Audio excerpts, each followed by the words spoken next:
Hello friends, तो इस video में हम पढ़ेंगे हिंदी ग्रामर का पार्ट 3 शब्द विचार। चलिए शुरू।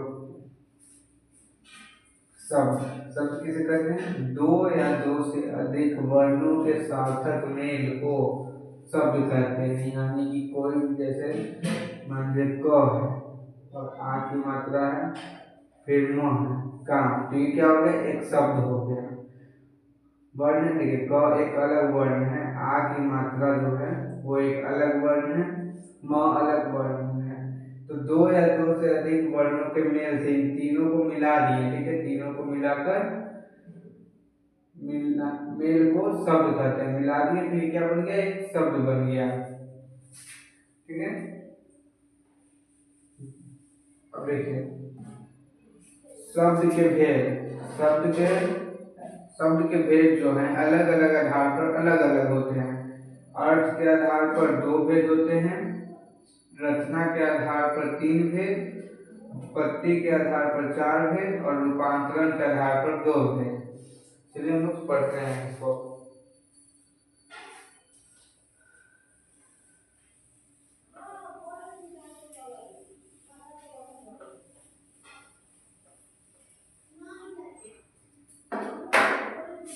देखिए,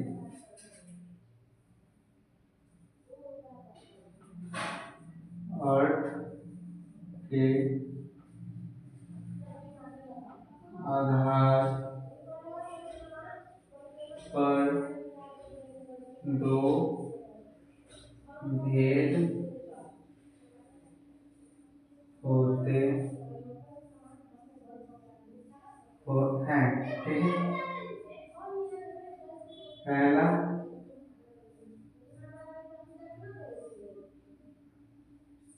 आधार पर शब्द के दो भेद होते हैं। ठीक है, शब्द के दो भेद होते हैं। देखिए, पहले क्या हो गया? सार्थक शब्द। सार्थक शब्द, सार्थक शब्द, और दूसरा होता है निरर्थक शब्द। निरर्थक शब्द। देखिए, सार्थक शब्द और निरर्थक शब्द। सार्थक शब्द वे शब्द हैं, ये शब्द हैं जिनका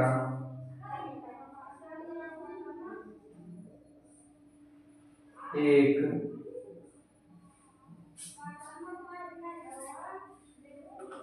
निश्चित निश्चित अर्थ होता है। ठीक है, जैसे देखिए, सार्थक शब्द मतलब वैसे शब्द जिनका एक निश्चित अर्थ होता है। जैसे रोटी। ठीक है, देखिए, रो और टी, ये क्या हो गया? सार्थक शब्द। अब इसी को हम लोग लिख देंगे टी रो। तो टीरो तो कोई शब्द नहीं होता, तो ये क्या हो गया? निरर्थक में हो गया, ये भी पता है। तो रोटी,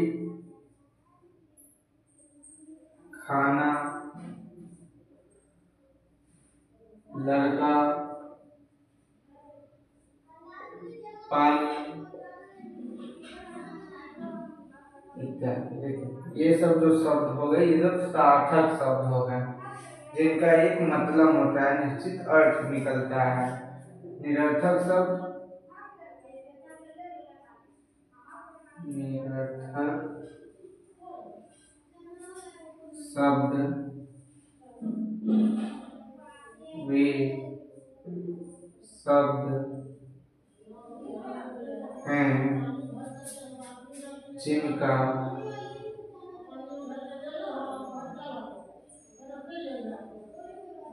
कोई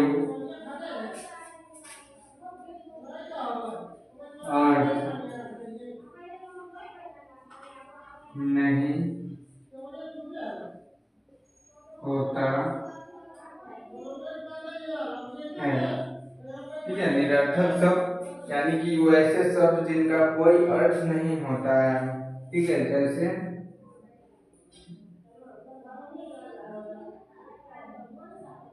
जैसे देखिए यहाँ पर पानी लिखा हुआ है, इसी को हम लोग नीपा, कोई अर्थ नहीं हुआ इसका। खाना का लिख रहे हैं नाखा, इसका भी कोई अर्थ नहीं हुआ। कोई भी शब्द लिख सकते हैं हम लोग, ठीक है, जिसका कोई मतलब ना हो उसे निरर्थक शब्द कहते हैं। जैसे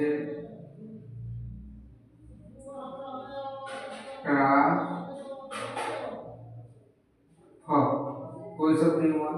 ठीक है, इसी को लेते हैं ऐसे कि एक सार्थक शब्द लेते हैं हम लोग, कोई भी सार्थक शब्द, जैसे कि लिए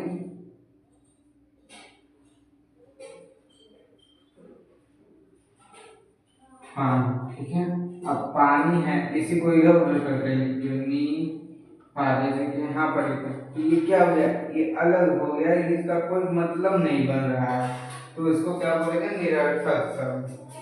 मेरे आप लोग समझ में आ रही, नोट कर लीजिए। उसके बाद हम लोग करेंगे रचना के आधार पर शब्द के भेद।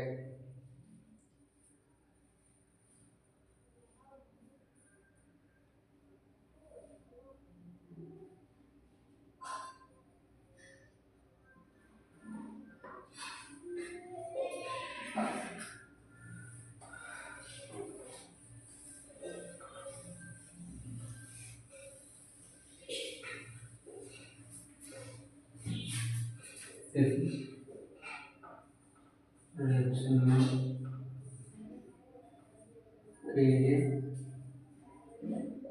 आधार पर शब्द के तीन भेद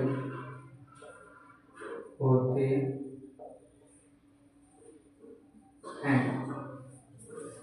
पहला होता है रूढ़ शब्द,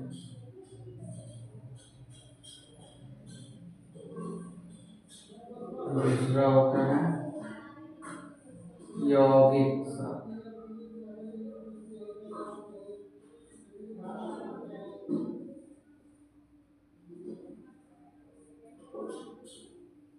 तीसरा होता है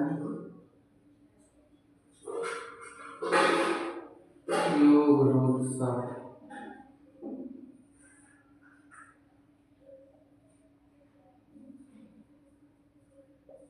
देखिए क्या क्या होता है रूढ़ शब्द,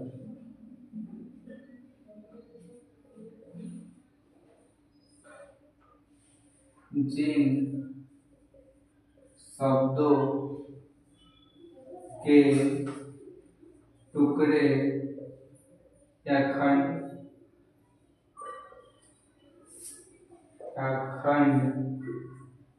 करने पर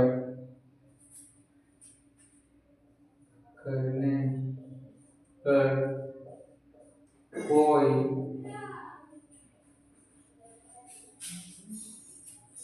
सार्थक अर्थ नहीं निकलता है,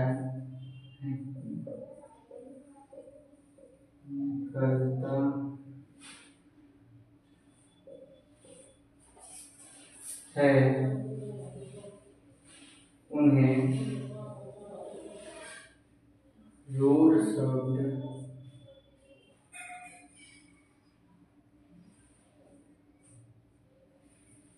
कहते हैं।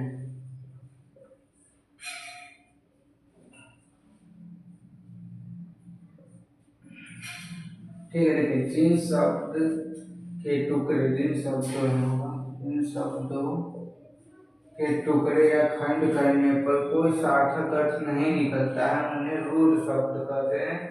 कैसे देखिए,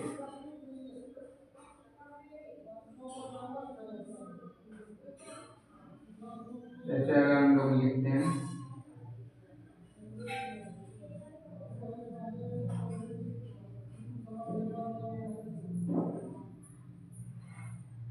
खट्टा,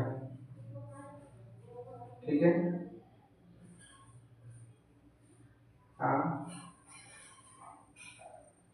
मछली, ठीक है। तो इसमें देखिए अगर हम लोग खट्टा को अलग अलग कर दें तो क्या बनेगा, ख और टटा, ये तो इसका कोई मतलब नहीं हुआ। मछली है, म और छ को अलग कर दें, ली को अलग कर दें तो इसका भी कोई मतलब नहीं बनेगा। तो जिनका सार्थक अर्थ नहीं निकलता है, जो शब्द जिस शब्द को अलग करने पर कोई सार्थक शब्द नहीं बनता है, उसे हम लोग क्या कहते हैं, रूढ़ शब्द कहते हैं, जैसे खट्टा, मछली इत्यादि। ठीक है। अब दूसरा है यौगिक शब्द।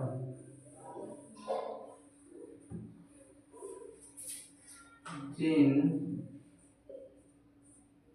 शब्दों के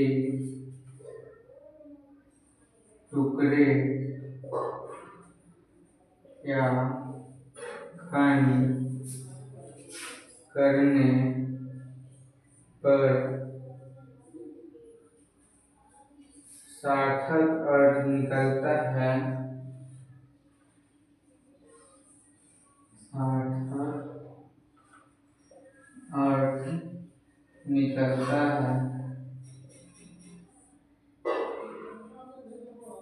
उन्हें यौगिक शब्द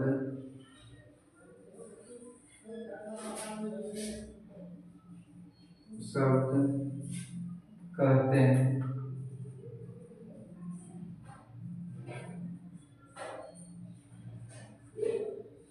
जैसे देखिए, इसमें क्या था कि सार्थक अर्थ नहीं निकल रहा था, लेकिन इसमें सार्थक अर्थ निकलता है, उसे यौगिक शब्द कहते हैं। जैसे कि यहाँ पर लिख देंगे पाठशाला,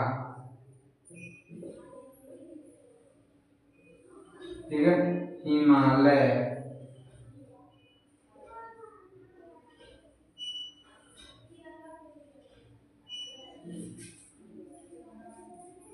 पुस्तकालय आदि। देखिए, इन शब्दों को अगर हम टुकड़े में बांटेंगे तो ये देखिए पाठ है, पाठशाला, तो ये पा अलग होगा, पाठ का पाठ, और ये हो जाएगा शाला, ठीक है, पाठशाला।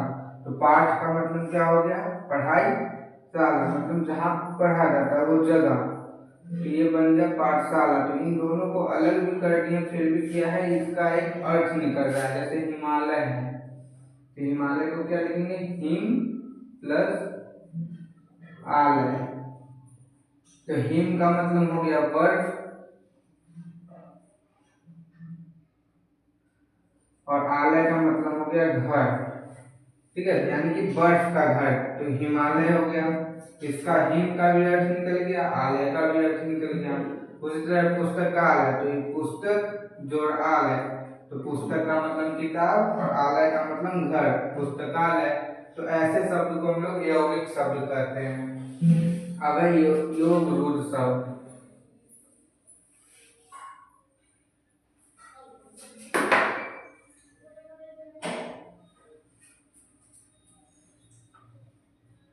वैसे शब्द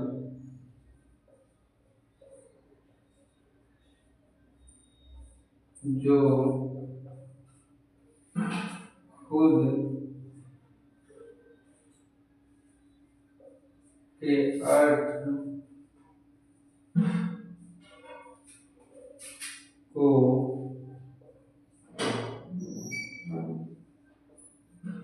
त्याग कर दूसरा अर्थ के अलावा अर्थ के स्थान पर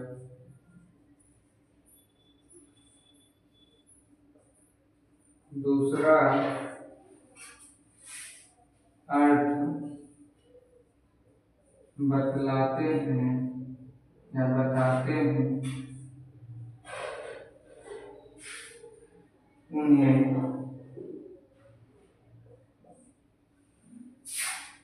योग रूढ़ शब्द कहते हैं। योग रूढ़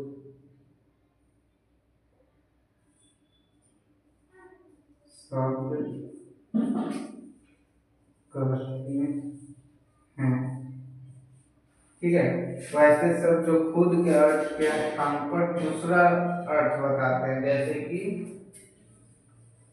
लंबोदर।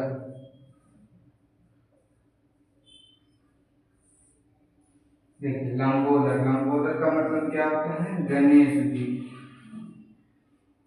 गणेश जी। तो ये एक अलग अर्थ बताया, ठीक है। इसका खुद क्या है, इसको पढ़ेंगे तो लंबोदर, लेकिन इसका अर्थ क्या हुआ? गणेश जी।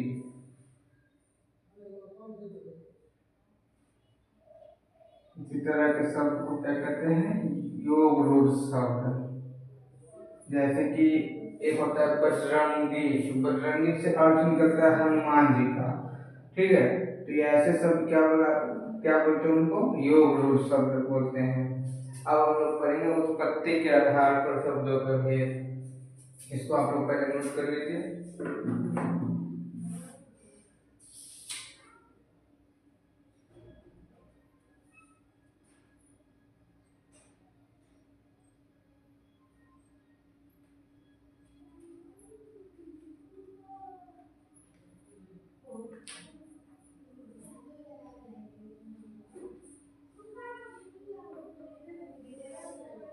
सुरेश करते हैं।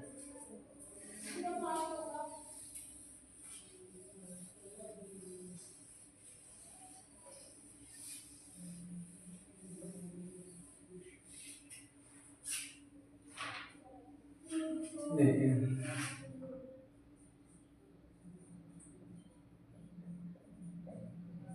उत्पत्ति के आधार पर शब्द के चार भेद होते हैं। ठीक है, कौन कौन से होते हैं? पहला होता है तत्सम,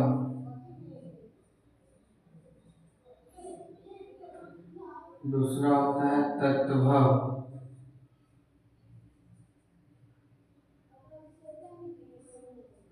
तत्सम तत्भव। तीसरा होता है देशज, और चौथा होता है विदेशज।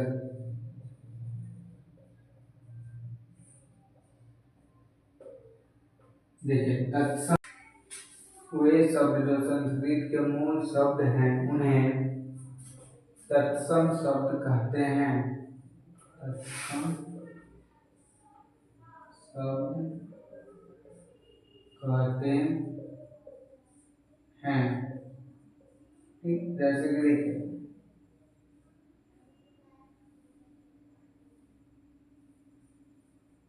आज्ञा। ठीक है,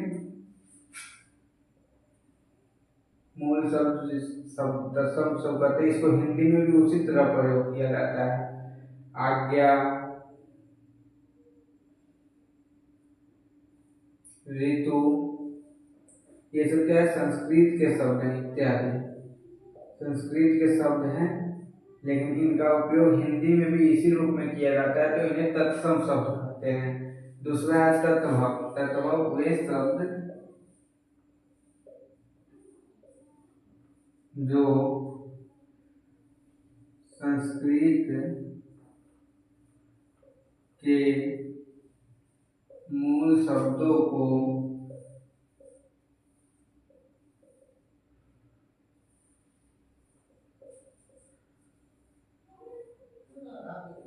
के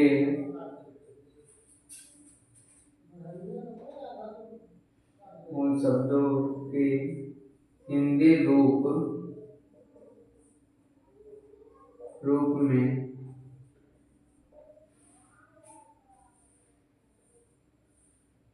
में प्रयोग किए जाते हैं, रूप में प्रयोग किए जाते हैं।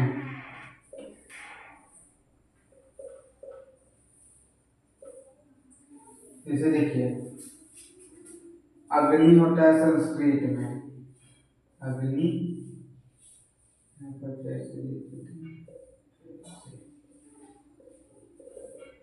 अग्नि, अग्नि का हिंदी रूप क्या हो गया? आग। इसको चेंज कर दिया गया आग लिखकर। ठीक है, होता है आम्र। आम्र का मतलब क्या होता है? आम।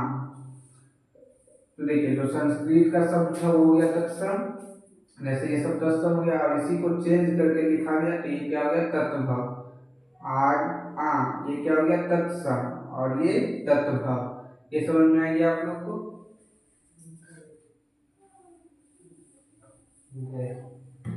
अब देखिए, इसमें एक और एग्जाम्पल लिख देते हैं। जैसे अग्नि का आग हो गया, दूसरा आम्र का आम।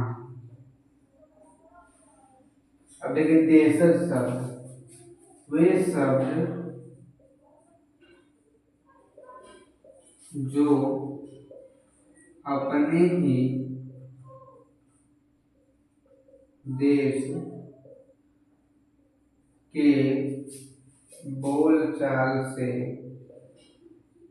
बोलचाल से लिया गया है,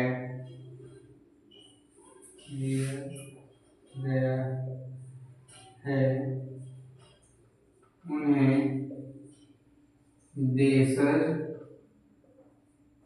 शब्द कहते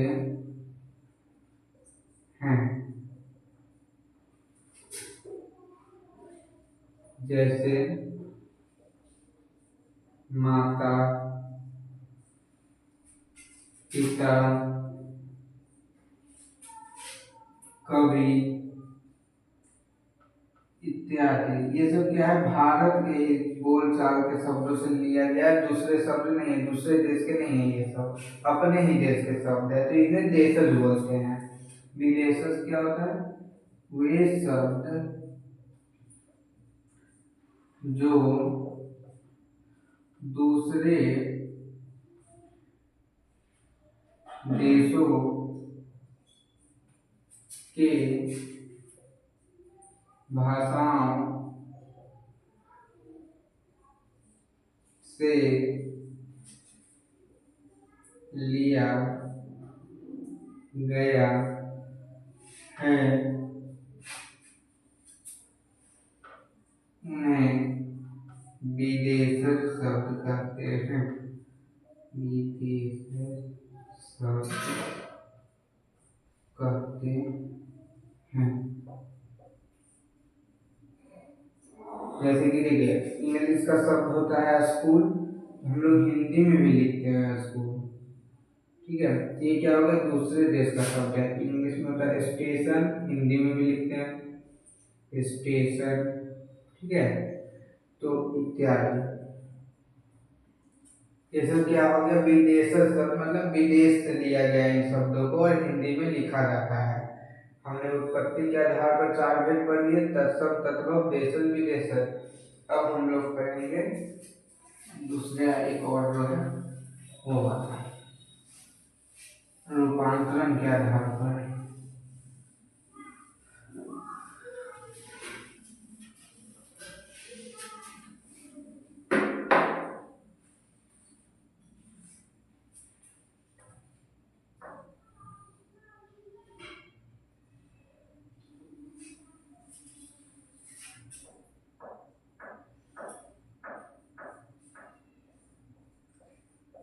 रूपांतरण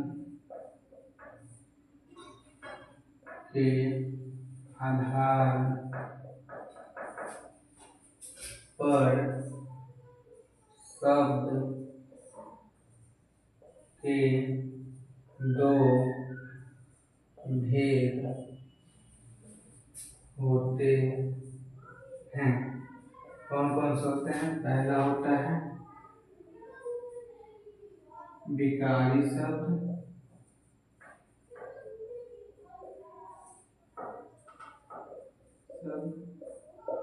दूसरा अविकारी शब्द। अविकारी शब्द ठीक है। देखिए विकारी शब्द वे शब्द जिन शब्दों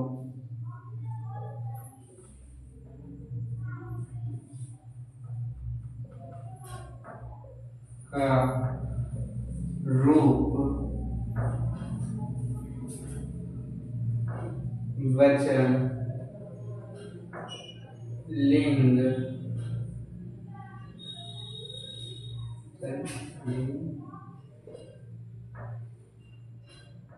कारक के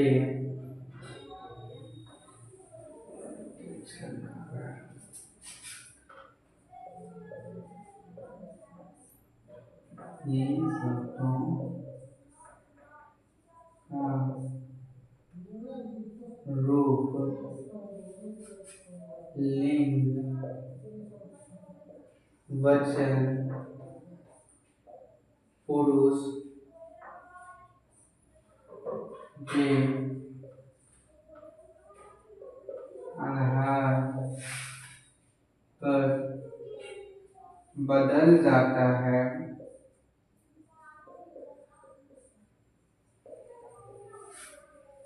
उन्हें विकारी शब्द कहते हैं।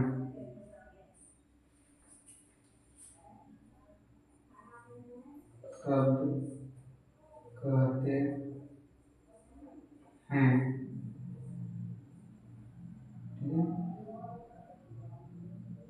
जैसे देखिए शिक्षक, ये क्या होगा पुलिंग, इसका स्त्रीलिंग लिखेंगे तो शिक्षिका। ठीक है। होता है काला, अगर इसको किसी स्त्रीलिंग के लिए लिखना है तो क्या लिखेंगे काली। ठीक है। तो इन सब का क्या हो रहा है रूप बदल रहा है, तो इसलिए इनका नाम ये क्या हो गया विकारी शब्द। जिन शब्दों का रूप लिंग वचन पुरुष के आधार पर बदल जाता है उन्हें विकारी शब्द कहते हैं। ठीक है। दूसरा है अविकारी शब्द।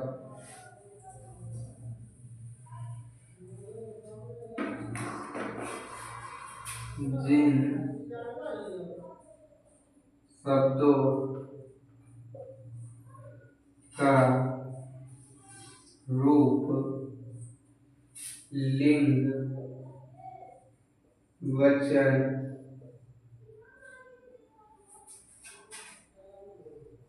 पुरुष के आधार पर नहीं बदलता है,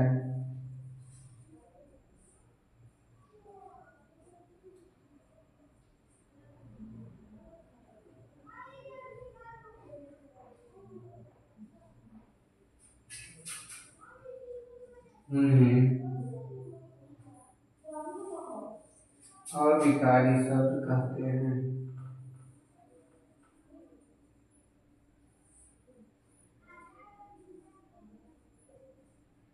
शब्द कहते हैं।